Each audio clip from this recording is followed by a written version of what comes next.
আচ্ছা, আজের বিষয় দেখো তোমরা, ভারত মাতা ও গগনেন্দ্রনাথ ঠাকুরের ব্যঙ্গচিত্র। তাহলে আজ আমরা রেখায়, আগের দিন আমরা পড়েছি কি জাতীয়তাবাদের বিকাশ লেখায় এবং রেখায়। তাহলে লেখায় কলম দিয়ে লেখায় গ্রন্থ, আর তুলি দিয়ে রেখায় চিত্র।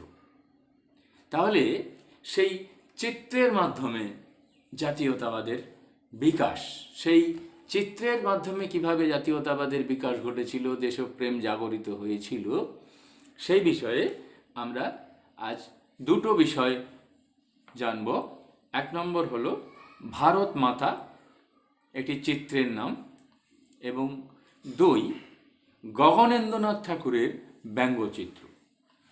তাহলে ভারত মাতা এই চিত্রটি কে অঙ্কন করেছিলেন বা কে এঁকেছিলেন? আমরা সবাই নাম শুনেছি অবনীন্দ্রনাথ ঠাকুর। একটু তার পরিচয়টা দিলে আরও আমাদের কাছে ক্লিয়ার হয়ে যাবে। আমরা রবীন্দ্রনাথ ঠাকুরকে প্রত্যেকেই চিনি। রবীন্দ্রনাথ ঠাকুরের ভাইপো হলেন অবনীন্দ্রনাথ ঠাকুর। সময়কাল 1871 থেকে 1951 পর্যন্ত। তিনি যে অসাধারণ চিত্র অঙ্কন করেছিলেন, যার জন্য তাকে বলা হয় নব্যবঙ্গ চিত্রকলার জনক, তাকে বলা হয় আধুনিক ভারতীয় চিত্রকলার জনক। এখন তিনি যে সকল ছবি এঁকেছিলেন, আমরা দু চারটি নাম জানছি। বুদ্ধ ও সুজাতা, দুই কালিদাসের ঋতু সংহার বিষয়ক চিত্র, চতুর্ভুজা ভারত মাতা, আর কচ দেবযানী, শেষ যাত্রা ইত্যাদি। এখন তার একটি চিত্রই ভারত মাতা বা বঙ্গমাতা আমরা এখন আলোচনা করব। জল রঙে আঁকা এই ভারত মাতা বা বঙ্গমাতা অবনীন্দ্রনাথ ঠাকুরের এক অনবদ্য সৃষ্টি।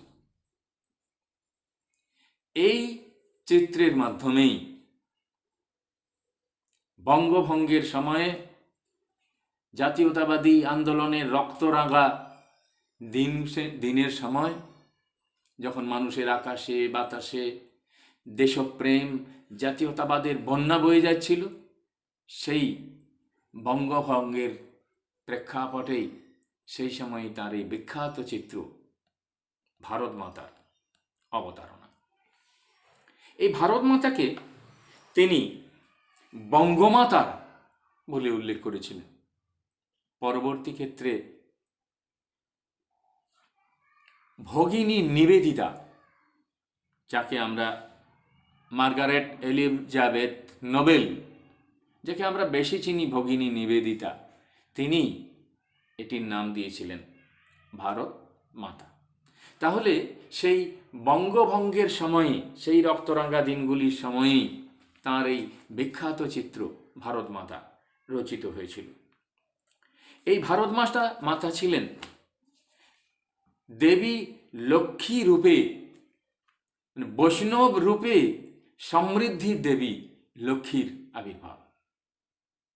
বৈষ্ণবিনী অর্থাৎ বৈষ্ণবীর বৈষ্ণবীর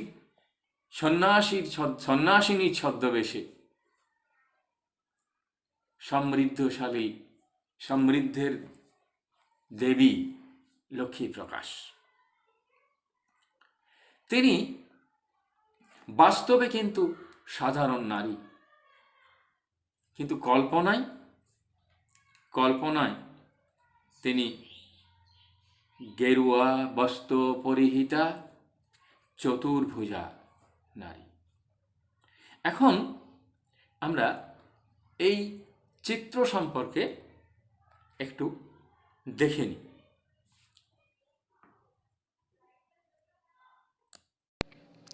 আচ্ছা, তাহলে আমরা এখন ভারত মাতা চিত্র, এই দেখো তোমাদের সামনে দেখো চিত্রটা, এই যে দেখতে পাচ্ছ, এই যে চিত্র, এই যে ভারত মাতা চিত্র দেখব আমরা, যে এর বৈশিষ্ট্যগুলো দেখো। সাধারণ নারী, সাধারণ নারী কিন্তু গেরুয়া পোশাক, দেখো গেরুয়া পোশাক। আচ্ছা, এবার দেখো চতুর্ভুজা, এই যে 4 হাত, তাহলে চতুর্ভুজা। আর এই 4টি হাতে দেখো 4টি বস্তু, 4টি হাতে 4টি কিন্তু বস্তু আমরা দেখতে পাচ্ছি। তাহলে তিনি বাস্তবে দেখব একজন সাধারণ নারী। আর কল্পনায় কি? কল্পনায় তিনি চতুর্ভুজা। পিছনে দেখো এই যে গোল দেখতে পাচ্ছ, এই পিছনে এটা হচ্ছে জ্যোতি, পিছনে জ্যোতি। তাহলে এখন জ্যোতি ব্যাপারটা কি? জ্যোতি হলো দীপ্তি, তেজ। যদি তোমরা কোনো পদার্থকে সামনে রাখো আর সেই পদার্থ যদি চারিদিকে আলো বিকিরণ করে, তাহলে সেটাকেও বলবো তার জ্যোতি বা তেজ। তাহলে বাস্তবে সাধারণ নারী, কল্পনায় চতুর্ভুজা, বৈষ্ণব সন্ন্যাসিনীর বেশে দেবী লক্ষ্মী, সমৃদ্ধের দেবতা, সমৃদ্ধির দেবী। একদিকে দুর্গা, অন্যদিকে সিংহবাহিনী। তাহলে এই যে চতুর্ভুজা দেখো, আমরা বাম হস্তে উপরের দিকে দেখো, বাম হস্তে, বলছি গোল হবে কোথা, বাম হস্তে দেখো পুস্তক, এই যে পুস্তক এটা দেখো। আর এই যে বাম হস্তে নিচের দিকে দেখো ধান শীষ। আবার ডান হস্তের দেখো সাদা কাপড়, শ্বেত কাপড়, আর ডান হস্তে মালা। এই যে 4টি বিষয়, এই যে পুস্তক, ধানশীষ, শ্বেত বস্ত্র এবং মালা, এগুলি প্রত্যেকটি হলো, প্রথম হচ্ছে এই যে বিদ্যা বা শিক্ষার প্রতীক। আর এই যে আমাদের বাঁ হাতে ধানশীষ, এই অন্নের প্রতীক, অন্ন খাবার। আচ্ছা, বস্ত্র, বস্ত্র দেখতে পাচ্ছি, শ্বেত বস্ত্র, বস্ত্রের প্রতীক। আর এই যে মালা, এটি হচ্ছে দীক্ষার প্রতীক। তাহলে এই দীক্ষা, শিক্ষা, দীক্ষা, অন্ন, বস্ত্র, এই শিক্ষা, দীক্ষা, অন্নের, বস্ত্রের প্রতীক আমরা চতুর্ভুজা এই দেবীর মধ্যে দেখতে পাচ্ছি। আর পিছনে পাচ্ছি একটি কি, কি বললাম এটা বলো তো? এটা বললাম মাহাত্ম্য হিসেবে পিছনে আছে তেজ। কিসের তেজ, কিসের দীপ্তি, কি বলছি সেটাকে আমরা ভালো কথায় বলছি জ্যোতি। তাহলে এইভাবে অবনীন্দ্রনাথ ঠাকুর তাঁর তুলির মাধ্যমে ভারত মাতার চিত্র অঙ্কন করেছেন। এই ভারত মাতার চিত্রের তার হস্ত এবং পিছনের, তার মাথার পিছনের অংশের তার জ্যোতি, এই দিক দিয়ে তিনি বিভিন্ন বিষয়কে এর মাধ্যমে ইঙ্গিত করেছেন। ঠিক আছে, এবার আমরা এবার আসি পরের অংশে, যে কিভাবে এই ভারত মাতা চিত্র জাতীয়তাবাদের বিকাশে সাহায্য করেছিল, এর ভূমিকাটা কী ছিল। ঠিক আছে, এবার আমরা সরাসরি চলে যাব ওই ব্যাখ্যাতে। আমরা এতক্ষণ ভারত মাতার চিত্র দেখলাম এবং ব্যাখ্যাও শুনলাম। এখন আমাদের প্রশ্ন, তাহলে এই ছবি বা এই চিত্রের প্রভাবটা কী ছিল? আমরা আগেই বললাম, জাতীয় জীবনের যে সময়ে বাংলা তথা ভারতবাসীর মূল সুর ছিল দেশপ্রেম, জাতীয়তাবাদ, সেদিন এই ছবি শুধু জল রঙের একটা ছবি ছিল না, সেটা ছিল যেন ভারতবাসীর, ভারত জননীর একটা প্রতিমূর্তি, যেন সাক্ষাৎ দেশ মা। এই প্রভাব ছড়িয়ে পড়েছিল বাংলা জুড়ে। ভগিনী নিবেদিতা তো এতটাই প্রভাবিত হয়ে গিয়েছিলেন, তিনি বলেছিলেন যদি তার সামর্থ্য থাকতো তাহলে একেবারে হিমালয় থেকে কন্যাকুমারী সর্বত্র গোটা ভারতবর্ষের প্রতিটি কৃষকের হাতে হাতে তিনি এই ছবিকে পৌঁছে দেবেন। উদ্দেশ্য দেশাত্মবোধ, ভারতবোধ, দেশপ্রেম, সাক্ষাৎ জগৎ জননী ভারত মায়ের মাধ্যমে ভারত ভূমিকে ভালোবাসা। আচার্য জগদীশচন্দ্র বোস তিনি তার বাড়িতেই এই ছবির বড় করে ছবি আঁকিয়ে তিনি রেখেছিলেন। সেদিন মিটিং, মিছিল, শোভাযাত্রা সর্বত্রই কিন্তু এই ছবি মানুষের হৃদয়কে টেনেছিল। জাপানি শিল্পী ওকাকুরা তিনি বড় পতাকার মধ্যে এই ছবিকে আঁকিয়েছিলেন। তাহলে একদিকে তিনি সাক্ষাৎ দুর্গা, অন্যদিকে সিংহ বাহিনী, আর একদিকে মানবরূপী মা, দেশ মা, বৈষ্ণবিনীর রূপে সমৃদ্ধা দেবী লক্ষ্মী। স্বাভাবিকভাবেই জনমনে সেদিন তিনি এই ছবি ব্যাপকভাবে ছাড়া ফেলেছিলেন। তিনি মানুষের মনে দেশব্যাপী এই ছবি একটা দেশাত্মবোধ জাগাতে পেরেছিলেন এই ছবির মাধ্যমে। তাই ভারত মাতা আজও শ্রেষ্ঠত্বেরই দাবি রাখে। তবুও আমরা বলবো যে এই ভারত মাতা চিত্র কিন্তু এর কিছু বিরূপ প্রতিক্রিয়াও ছিল। যেমন ব্রাহ্ম সমাজের প্রতিক্রিয়া মোটেই ভালো ছিল না। আবার অন্যদিকে মুসলিম সমাজও কিন্তু এই চিত্রের বা এই চিত্রটিকে তারা ভালোভাবে মেনে নেয়। তবুও আমরা বলতে পারি এই ভারত মাতা বঙ্গভঙ্গের প্রেক্ষাপটে ভারতবর্ষ, বাংলার জাতীয় জাগরণে, জাতীয় জীবনে ব্যাপকভাবে প্রভাব ফেলতে সক্ষম হয়েছিল। জাতীয়তার প্রতিমূর্তি হিসেবে প্রতিষ্ঠিত হয়েছে।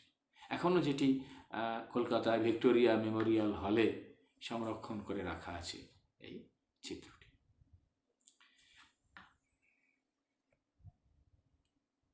এবার আমরা দেখব গগনেন্দ্রনাথ ঠাকুরের ব্যঙ্গচিত্র।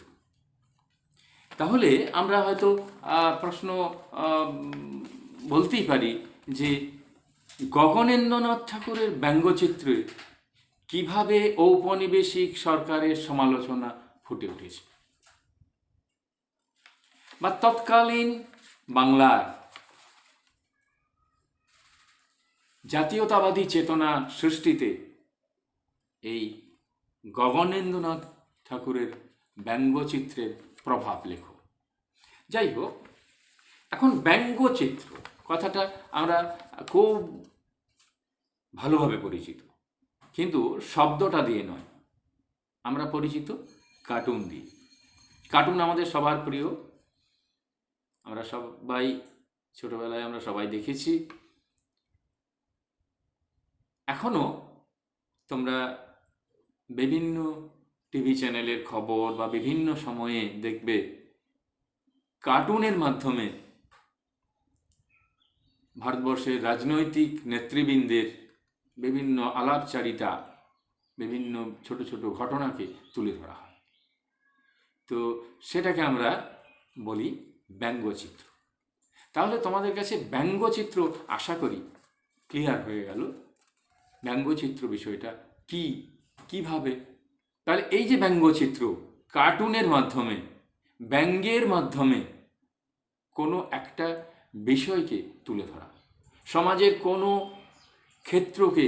ক্ষেত্রর প্রতি অঙ্গুলি নির্দেশ করা।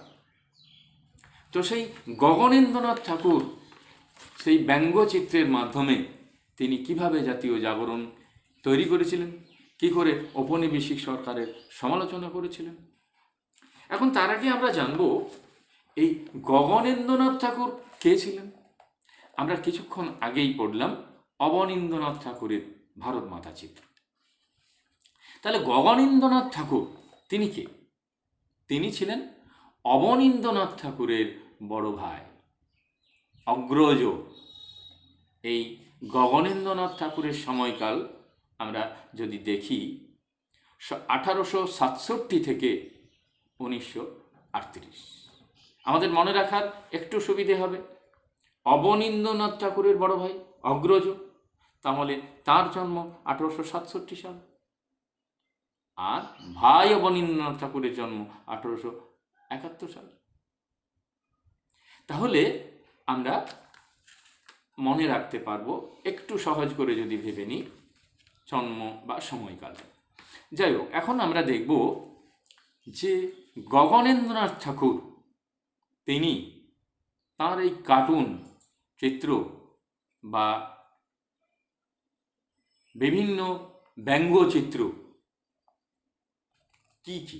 কি ধরনের, কোন সেই চিত্র তিনি অঙ্কন করেছিলেন, তার সেই চিত্রগুলোর পিছনে সমাজের কোন বিষয়গুলো ফুটে উঠেছিল, আমরা ছোট্ট করে সেই বিষয়ে একটু আলোকপাত করি।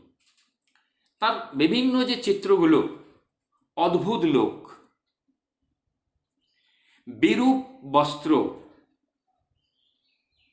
জাতাসুর, নয়া হুল্লোড়, বাক যন্ত্র, বিদ্যার কারখানা ইত্যাদি বিভিন্ন ব্যঙ্গচিত্রের অবতারণা করেছিলেন, বিভিন্ন কার্টুন চিত্রের অবতারণা করেছিলেন তিনি। সে কারণেই তাকে আধুনিক চিত্রশিল্পের পথিকৃৎ বলা হয়। ভারতে আধুনিক জাতীয়তাবাদী বাংলা ব্যঙ্গচিত্রের জনক বলা হয়। এখন তিনি সেই চিত্র বা কার্টুনের মাধ্যমে তিনি কোন বিষয়গুলোকে তুলে ধরেছিলেন, তিনি সর্বস্তরের মানুষকে কিভাবে প্রভাবিত করেছিলেন। ব্রিটিশ শাসনকালে ভারতীয় সমাজকে নিয়ে নানা হাস্য রসাত্মক ব্যঙ্গাত্মক চিত্র তিনি তুলে ধরেছেন। ব্রিটিশ শাসন, তার রুগ্ন জীর্ণ অবস্থা, মন্টেগু চেমসফোর্ড শাসন সংস্কার, পাশ্চাত্য অনুকরণকারী শিক্ষিত যুবকদের গোলদিঘির গোলামখানা ত্যাগের কথা, তিনি সব কিছুকেই তার কার্টুনের মাধ্যমে, এক বা একাধিক কার্টুনের মাধ্যমে তিনি সেগুলোকে তুলে ধরেছেন। বিভিন্ন পত্রিকায় তার সেই কার্টুনগুলোর চিত্রগুলোকে তুলে ধরা হয়েছিল। বঙ্গবাসী, সচিত্র ভারত, এগুলো জনপ্রিয় ছিল এইসব গ্রন্থে, সেগুলোকে তুলে ধরা হয়েছে। তিনি যে চিত্র বা ব্যঙ্গচিত্রগুলির মাধ্যমে তিনি ঔপনিবেশিক সরকারের স্বরূপ তুলে ধরেছেন, পাশ্চাত্য অনুকরণকারী ভারতবাসীর কথা তুলে ধরেছেন, বাঙালির কথা তুলে ধরেছেন, বাবু কালচারের কথা তুলে ধরেছেন, সেগুলো আমরা ছোট্ট করে একটু জেনে নিই। যে তাঁর এই ব্যঙ্গচিত্রগুলোর বৈশিষ্ট্য কী ছিল। এক, সমাজের তৎকালীন সমাজ ব্যবস্থায় ধনী অভিজাত শ্রেণীর নানান ধরনের জীবনের গলদ, অনৈতিকতা তার সমালোচনা করেছিলেন তার এই কার্টুন চিত্রগুলির মাধ্যমে। দুই, তৎকালীন সময়ে বাবু কালচার, আমরা বঙ্কিমচন্দ্র চট্টোপাধ্যায়ের বাবু নিশ্চয়ই হয়তো তোমরা কেউ কেউ জেনে থাকবে, সেখানে বাবু সমাজের একটা চিত্র তিনি তার লেখায় তুলে ধরেছেন। তো এই বাবু নামে যে পরিচিত একটি শ্রেণী, পাশ্চাত্য অনুকরণকারী শিক্ষিত বাঙালি, সেই পাশ্চাত্য অনুকরণকারী শিক্ষিত বাঙালি যে যারা বাবু কালচারের অবতারণা করেছিলেন, তাদের জীবন তিনি তার এই ব্যঙ্গচিত্রের মাধ্যমে তুলে ধরেছেন, তাদের সমালোচনা করেছেন সেই পাশ্চাত্য অনুকরণে। 3 নম্বর, বিবাহ সম্পর্কিত নানান ধরনের বাঙালির দৃষ্টিভঙ্গি, সেগুলোকেও তিনি তুলে ধরেছেন তাঁর এই চিত্রের মাধ্যমে। 4 নম্বর, ভারতবর্ষে ইংরেজি শিক্ষিত একদল যুবক, মনে রাখতে হবে কিন্তু সকলে নয়, ইংরেজি শিক্ষিত একদল যুবক যারা অন্ধভাবে ব্রিটিশকে অনুকরণ করতে শুরু করেছিল। সেই ইংরেজি শিক্ষিত একাংশের সেই অন্ধ ভক্ত সেজে যাওয়া, সেই ব্রিটিশকে ধ্যানে জ্ঞানে মনে মননে চিন্তায় তাকে ভারতবর্ষের চেয়েও শ্রেষ্ঠ আসনে তুলে ধরা, সে তাদের সমালোচনা করেছে। যেখানে আমাদের বিভিন্ন লেখায় ফুটে উঠেছে দেশের কুকুর ধরি বিদেশের ঠাকুর ফেলিয়া, যেখানে দেশীয় ঐতিহ্যকে সম্মান করার কথা বলা হয়েছিল, যেখানে স্বামী বিবেকানন্দের পাশ্চাত্য অনুকরণের ত্রুটি তুলে ধরা হয়েছিল, সেই পটভূমিতে দাঁড়িয়েও একদল শিক্ষিত যুবক পাশ্চাত্যকেই তাদের সব কিছুর মূল আদর্শ হিসেবে গ্রহণ করতে শুরু করেছিল। ভারতবাসীর ঐতিহ্য, ভারতবাসীর শিক্ষা, ভারতবাসীর ধ্যান, ভারতবাসীর সমস্ত কিছুকে তারা ভুলতে বসেছিল, ভুলে গিয়েছিল, ভেবেছিল ব্রিটিশ শাসনই বোধহয় শ্রেষ্ঠ শাসন ব্যবস্থা এবং ব্রিটিশ সমাজই শ্রেষ্ঠ শাসন। তো এই পাশ্চাত্য সংস্কৃতিকে অন্ধভাবে অনুকরণকারী যেসব বাঙালি একাংশ, যে বাঙালি শিক্ষিত যুবক, তাদের একটা চিত্রের মাধ্যমে তুলে ধরা হয়েছে যে বাঙালি নারী, তার পোশাক হচ্ছে বাংলা শাড়ি, আর জুতো ইউরোপের জুতো। তিনি কি করছেন? ইউরোপীয় পোশাকের সঙ্গে নাচ করছেন, নৃত্যরতা, বাঙালি শাড়ি পরিহিতা, ইউরোপীয় জুতো পায়ে নৃত্যরতা বাঙালি। এভাবে তিনি চপেটাঘাত করতে চেয়েছেন সেই অন্ধ অনুকরণকারী একাংশ শিক্ষিত যুবকদের প্রতি। 5 নম্বর, সমকালীন কিছু বাঙালি যাতে নিম্ন রুচি, সেটাকে তুলে ধরা হয়েছে। ব্রিটিশ অনুকরণ করতে করতে তারা সেই নিম্ন রুচিকে তারা কোন জায়গায় নিয়ে গেছে। চিত্র হচ্ছে খল ব্রাহ্মণ। কি বিষয় সেখানে? ব্রাহ্মণ, জনৈক ব্রাহ্মণ যিনি ধর্মের প্রতি, অনুরাগের প্রতি আকর্ষণ নেই, আকর্ষণ আছে, অনুরাগ আছে কোথায়? মদ, মাংস, নারীর প্রতি অনুরক্ত। আর কি তুলে ধরা হয়েছে? না, নারী দুর্দশার চিত্র, সেটাকেও কিন্তু ব্যঙ্গভাবে তুলে ধরা হয়েছে। জাতপাত বর্ণ বৈষম্যকে তিনি ব্যঙ্গ করেছেন তার জাতাসুর চিত্রের মাধ্যমে। ঔপনিবেশিক সমাজের সমালোচনা করেছেন। গোলদেহির গোলামখানা আবদ্ধ একদল যুবকের প্রতিও তিনি সেই ব্যঙ্গাত্মক চিত্র তুলে ধরেছেন, যেখানে দেশবন্ধু চিত্তরঞ্জনের গ্রন্থে অগ্নিসংযোগ, গোলামখানা ত্যাগের আহ্বান, সুরেন্দ্রনাথ বন্দ্যোপাধ্যায়ের মন্ত্রিত্ব লাভ, এই সব কিছুকেই তিনি তার ব্যঙ্গচিত্রের মাধ্যমে তুলে ধরেছেন। তাহলে এইভাবে গগনেন্দ্রনাথ ঠাকুর তার কার্টুন জাতীয় চিত্র বা ব্যঙ্গচিত্রের মাধ্যমে তিনি একদিকে যেমন ঔপনিবেশিক সরকারের বিভিন্ন ক্লেদ ত্রুটিগুলোকে সামনে নিয়ে এসছেন, তেমনি ভারতবর্ষে পাশ্চাত্য অনুকরণকারী একদল ইংরেজি শিক্ষিত মানুষের পাশ্চাত্য সভ্যতার প্রতি অন্ধ আনুগত্য, পাশ্চাত্য আদর্শ ধর্মের প্রতি বিভোর হয়ে যাওয়া, ব্রাহ্মণ সমাজ, জাতপাত, নারী সমাজ, তার ত্রুটি বিচ্যুতিগুলোকে তিনি তার ছবির মাধ্যমে তুলে নিয়ে এসেছেন আমাদের বাস্তবের জগতে, সমাজে। এই চিত্রগুলো ব্রিটিশ শোষণ প্রশাসকদের কাছেও কিন্তু বড় ধাক্কা দিয়েছিল। কারণ আমরা ছোট্ট একটা দৃষ্টান্ত দিলেই একটু বুঝতে পারবো, বড়লাট চেমসফোর্ড তিনি এইসব ব্যঙ্গচিত্র দেখে খুব উত্তেজিত হয়ে যেতেন, রেগে যেতেন।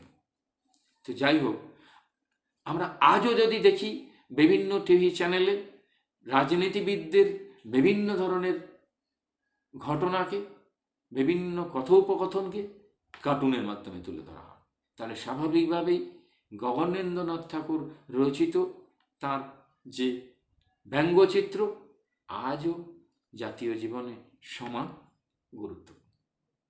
ঠিক আছে, তাহলে আমরা আজ এখানে শেষ করলাম। আমাদের চতুর্থ চ্যাপ্টার আজ এখানে শেষ হলো।